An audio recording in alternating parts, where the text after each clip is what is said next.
سلام نجزابير عملنا نسكلهم يكون كم يكنيهم لو ما عاد الزارة ولا الاستنبار بزعبا تأمر زملكتي خون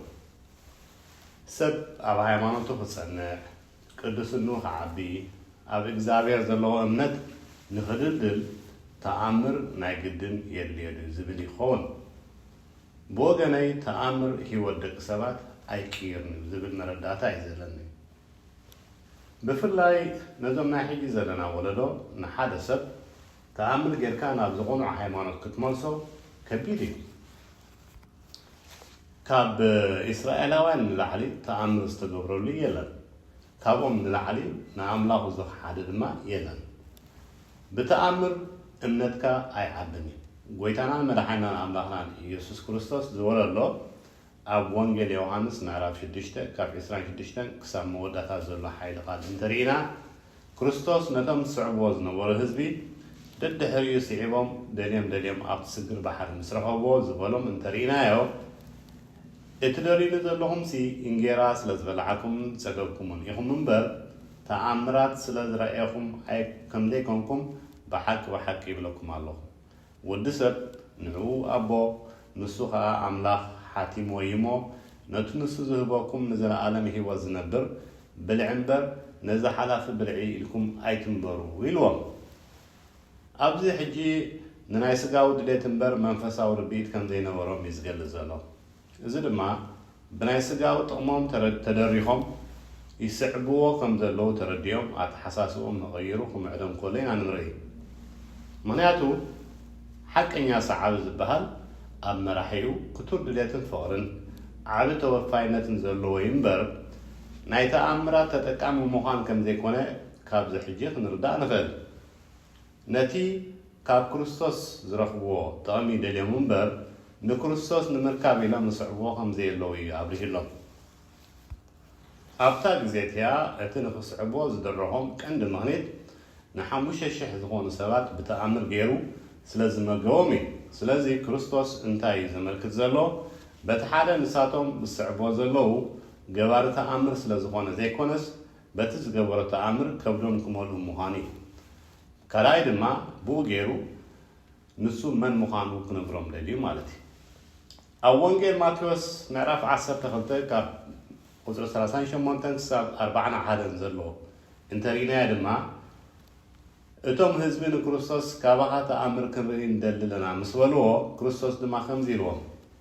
كفون زماون ولدو تأمري زدلي ويكا تأمرتي زدلي بزي تأمرتي يوناس دما كالا تأمرتي أي وهابن إلو بزعباتي نبي يوناس أبكب دا عسا 3 معاتن 3 ليتن زقورا أبنت عمسيو نسو دما مويتو أب سالستو خطن سموهانو أتنبيه الله حفشاوي كاب زخلتي أبنت مالت أو وانجيل يوحنسن وانجيل ماتيوسن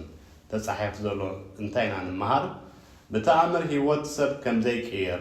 اتسب تأمر ريو أب عليها مولو ابنت فقرن مولو ابنتن فقرن كم زي حدر إنان ردا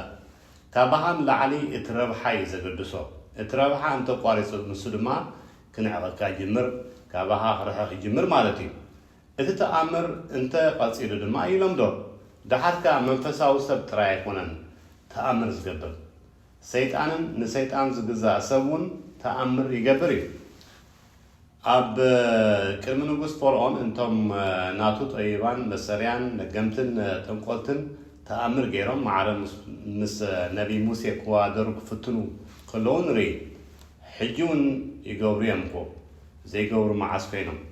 كله قدم زقبا زنبرة حجون يقبرالو ساينساوين انتهونون بوزح تأمر يسورحير نابنت دكتورات معطاو تأمر يقورلو بت إجزاء زخفت لهم عامرو نص ذهبهم طبابن زتري وتمكرن معقول مسارح تقيهم كسالة تأمر يسورح له لبون استنفاسن تطوز لسب هنصوص رديات غيرهم نلبو بCPR مدحانيتن نستنفاسو دما بناي مستنفس شامبكون ماشين غيرهم ايري ايسمع كوينو تصيرون اب هوسبيتال داتوسب حاوينا بيتو زملس بوزحي إجزابيها دخام ناريو امنتنا تحت مهان فليتو بدك سبات جماح مامنا خنفوس نعوم تباب هبون نحنا جن ኣብ ሕክምና ከይድና ወስለ ስጋና እንተ ተፈወስና ንሓካይም ነመስግንን ንንእድ ንንበር ንእግዚአብሔርስ ብፉሊ አይነ መስግኖን ኢና ወላ በቶም ናይ ምፍዋስ ጸጋ ዝተውሃቦም መንፈሳውያን ሰባት ኣጋንንቲ ተገሰጹልና ሕማምና ተፈወስና ኣብ ክንዲ ንእግዚአብሔር ነመስግንን ንሙጉስን ነቲ ሰብ ኢና ነድንቖን ንስዕቦን ኣብ ዝሃለዎ ሃልዩ ድማ ዝኸፈልና ኸፊልና ዝገደፍና ገዲፍና ነቲ ሰብ ንኸዶ ወይ ከዓ ንስዕቦ እምነትና ኣብቲ ሰብ ንሕድር ኣለና ማለት እዩ ክኸውን ዘለዎ ግን ብሰባት ገይሩ ንዝፈወሰና ሽግርና ዝፈትሓልና ጸላእትና ዝረሓቐልና ዓወት ዝሃበና ሓሳብና ዘስመረና ነቲ ከም ዕንቁ ጸይብና ዝነበረ ህይወት ብተኣምሩ ገይሩ ዘረሃበልና እግዚአብሔር ኣምላኽና ኢና ዝያዳ ክነመስግኖ ዝግባአና ንዕኡ ዝያዳ ክንምጉሶ ይግባአና ማለት እዩ ገሌና ድማ ኣለና ዋላ እኳ ደኣ በቲ ሕማምና እንተፈወስናዮ ወይ ከዓ በቲ ዝተፈትሓልና ሽግር ዝረኣናዮ ተኣምር ንግዚኡ እንተተደነቕና ንእግዚአብሔር እንተመስገናን ቁሩብ ጽኒሕ ኢልና ግን ንርስዖ ኢና ረሳዓት ኢና ነዊሕ ከይጸናሓና ካልእ ተኣምር ከዓ ንደሊ በቲትካ በቲ ብተኣምር ቁስለ ስጋና እንተተፈወስና ካብ ሽግር ተደሓልና ካብ ሞት ንስክላ ተወፃና ዝደለናዮ እንተረኸብና ናይ ወዲ ሰብ ድሌትን ባህግን ግን መወዳእታ የብሉን ድሌትና ብዙሕ እዩ ድሓርካ እንድሕር ተኣምር በዚሑ ትሎምዶ ኢኻ ክትንዕቆ ትጅምር ምስ ካልእ ተዋድሮ ትጅምር ተኣምር ምስ ረኣኻ ኣብቲ መጀመርያ እውን ዋው ከብለካ ይኽእል እዩ ስራሕ እግዚኣብሔር ኢልካ እውን ክትግረም ትኽእል ኢኻ ምናልባት ክሒድካ እንተነርካ እውን በቲ ዝረኣኻዮ ተኣምር ኣሚንካ ክትምለስ ትኽእል ኢኻ እዚ ግን ንግዚኡ ጥራይ እምነትካ ክትዕቅብን ዘይክትዕቅብን ኣባኻ እምበር ኣብ ተኣምር ኣይኮነን ዝምርኮስ ስለዚስ ተኣምር ስለ ዝረኣኻ እምነትካ ይጸንዕን እዩ ቅድስናኻ እውን ኣይወስኽን እዩ ኣብ እግዚኣብሔር ዘለካ ፍቕሪ እውን ኣይዓብን እዩ ዝብል መረዳእታ እዩ ዘለና ብፍላይ ኣብዞም ናይ ሕጂ ዘለና ወለዶ ንሓደ ሰብ ተኣምር ጌርካ ናብ ዝቑኑዕ ሃይማኖት ክትመልሶ ከቢድ እዩ ቀደም ሰባት ንጹህ ልቢ ነይርዎም ግርህነት ነይርዎም ናይ ምስማዕን ምቕባልን ባህሪ ነይርዎም ንኸኣምኑ ቅልል ዝበለ ኣብ ዝኣመንዎ ድማ ጸኒዖም ይጓዓዙ ነይሮም ኣማኒ ልቢ ነይርዎም ናይ ዓለማዊ ኣፍልጦም ድሩት ስለነበረ ከምዚ ናይ ሕጂ ናይ ኢንተርነትን ናይ ካልእ ቴክኖሎጂን እውን ስለ ዘይነበሮም ብዙሕ ሕማቕ ነገራትን ዘጠራጥር ሽሕራት ወይ ከዓ ማጂካት ይርዩ ኣይነበሩን ፈጣሪዮም ክፈልጡን ከኽብሩን እውን ልዑል ድሌት ነይርዎም ስለዚ ንዕኦም ተኣምር ጌርካ ካብቲ ዝኽተልዎ ዝነበሩ ጉጉይ መንገዲ ወይ ከዓ ናይ ጣዖት ኣምልኾን ካልእን ክትመልሶምን ክትእምኖምን ዝቐልል ኮይኑ ይስምዓኒ ካብ ናይ ሕጂ ወለዶ ማለት እዩ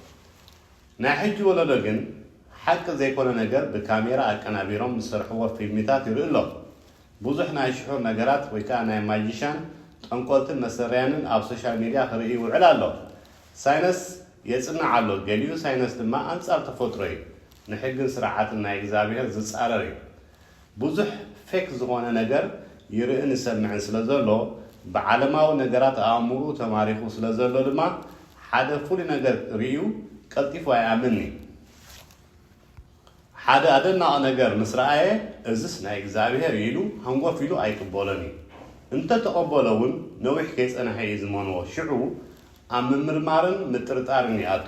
ጽኒሕ ኢሉ ድማ ይለማመዶ ስለዚስ ንዓይ ነዚ ናይ ሕጂ ወለዶ ተኣምር ብምርኣይ ቁኑዕ ሃይማኖት ተትሕዞ ይኸብድ ዝብል መረዳእታ እዩ ዘለኒ ማለት እዩ ኣዋዲድካ ምስ ናይ ቀደም ካልእ ድማ እንታይ ኣሎት ከም ተወሳኺ ማለት እዩ ንኣብነት ቅዱሳን ኣቦታትናን ኣዴታትናን ኣብ ገድሎም እንተርኢናዮ ተኣምር ገይሮም ንብዙሓት ዘይኣመንቲ ከም ዝኣምኑ ይገብሩ ከም ዝነበሩ ገድሎም ይነግር እዩ ርግፅ እዩ በቲ ቅዱሳን ዝገበርዎ ተኣምር ብዙሓት ኣሚኖም ሃይማኖቶም ቀይሮም እዮም ኣብቲ ሃይማኖት ክጸንዑን ዘይክጸንዑን ግን ኣብ ተኣምር ኣይኮነን ዝምርኮስ ምክንያቱ ብስምዒትካ ተመሲጥካ ዳኣልካ ትማረኽ ዘለኻ እምበር ግዜ ሂብካ መርሚርካ ኣስተውዒልካ ሃዲእካ በብቕሩብ ዘማዕበልካዮ እምነት ኣይኮነን ኣብ ልበኻ ዝሰረፀ ኣይኮነን በቲ ተኣምር ተደኒቕካ ብስምዒትካ ተመሲጥካ ዝተቐበልካያ ስለ ዝኾነ ሓጎስካን ምስጋናኻን ነዊሕ ኣይቅፅን እዩ ሽዑ እታ ተኣምር ወይ ከዓ ተኣምር ዶንጊዩ እንተ መፂኡ ወይ ከዓ እንተ ዶንጊዩ ወይ ከዓ እንተ ቋሪፁ ክትጠራጥር ኢኻ ትጅምር እንታይ ደኣ ገይረ ብሓቂ ኸ ናይ ኣምላኽ ድዩ ነይሩ እሞ ነቲ ሰብ ጥራይ ድዩ ተኣምር ዝግበረሉ ማለት ኢልካ ዝኸውንን ዘይከውንን ኣብ ሕልናኻ ተሰላስል ትጀምር ንእግዚአብሔር ደሊኻ ንናይ ዘለዓለማዊ ህይወት ደሊኻ ዘይኮንካስ ነቲ ብተኣምር ትረኽቦ ነገር ደሊኻ ብሕልናኻ ዘይኮነስ ብስምዒት ስለትማለስ ዘለኻ ሽዑ እቲ ተኣምር እንተተደጋጊሙ ወይ ከዓ እንተቋሪፁ ናብቲ ዝነበርካዮ ኢኻ ክትምለስ ብስምዒት ዝተቐበልካዮ ነገር ብስምዒት ኢኻ ቀልጢፍካ ተፍርሶ ብኸምኡ ኢኻ ኣብ ጎይታናን መድሓኒናን ኣምላኽናን ኢየሱስ ክርስቶስ እቲ ብዓይኑ ከይረኣየ ዝኣመነ ብፁዕ እዩ ዝበለና እግዚአብሔር በኣኻ ገይሩ ተኣምር ክሰርሕ ተጀሚሩ ሞ ወይ ከዓ በኣኻ ገይሩ ተኣምር ዝሰርሕ ተኾይኑ ንዕቐት ትዕቢትን ትምክሕትን ክሕድረልካ ይኽእል እዩ ካብ ምሕር ትዕቢት ድማ ውድቀት ከምፃልካ ይኽእል እዩ ምክንያቱ ጸጋ እግዚአብሔር ካብ ምርካባ ምዕቃባ ይወርተዕ ጸጋ እግዚአብሔር ጥራይ ዘይኮነስ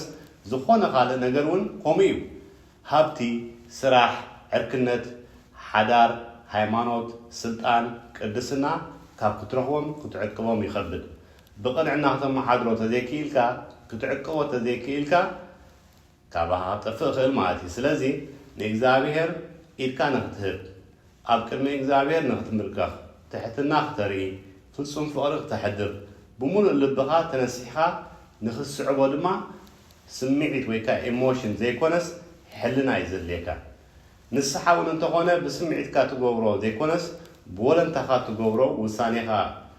ናይ ውሽጣዊ ናይ ልብኻ ውሳኔ ክኸውን ኣለዎ ውሳኔኻ ካብ ስምዒት ዝመንጭዎ ዘይኮነስ ካብ ልዑል ድሌት ካብ ልዑል ባህግን ፍትወትን ዝመንጭዎ ክኸውን ኣለዎ ፈቲኻ መንፈስካ ደሪኽካ ብሕልናኻ ተበጊስካ ትገብሮ ክኸውን ኣለዎ ብተኣምር ስምዒት ናይ ሰባት ክትቅይር ትኽእል ኢኻ ውሽጣዊ ድሌት ናይ ደቂ ሰባት ክትቅይር ግን ልዕሊ እዩ ዝሓትት ሕጂ ንኣብነት ኣብ ዝሓፂር ግዜ ድሕሪ 9/11 ብዙሓት ሰባት ብዛዕባ ምስልምና ክድህስሱ ምስ ጀመሩ ናይ ኣስላማይ ስብከት ኣብ ሶሻል ሚድያ ክሰምዑ ምስ ጀመሩ ብዙሓት ሰባት ናብ ምስልምና ተቐይሮም ብኸምኡ ድማ ኣብዚ ሕጂ እዋን ካብ ኩሉ ሃይማኖታት ብፍጥነት ተዓቢ ዘላ ሃይማኖት ምስልምና ኮይና ኣላ እዚኦም ሕጂ ብሕልናኦም ዘይኮኑስ ብስምዒት ተለወጡ እዮም ድሓር ግን ኣብቲ ውሽጢ ኣትዮም ባዕሎም ክድህስዎም ምስ ጀመሩ ኩሉ ምስ ረኣይዎ ከምዚ ኣይመሰለናን ኢሎም ካብቶም ዝተለወጡ ብዙሓት 4 ወይ ከዓ 5 ዓመት ፀኒሖም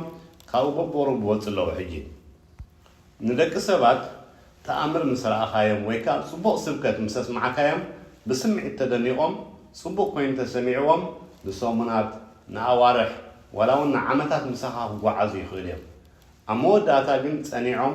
ንኩሉ ተፃዊሮም ብልቦም ተቐቢሎም ክጓዓዙ ይኸብዶም እዩ ነቲ ናይ ደቂ ሰባት ናይ ዓለማዊ ባህጊ ናብ መንፈሳዊ ባህጊ እንተቐይርካዮ ግን ነባሪ ዝኾነ ለውጢ ክተምፅእ ትኽእል ኢኻ ስለዚ ሰብ ኣብ እምነቱ ዝፀንዕ ሃይማኖቱ ዘኽብር ቅዱስኑ ዝዓቢ ተኣምር ርዩ ብስምዒት ተደሪኹ ዘይኮነስ ንመንፈሳዊ ጉዕዞ ተረዲይዎ ብፍትወቱ ብወለንቱ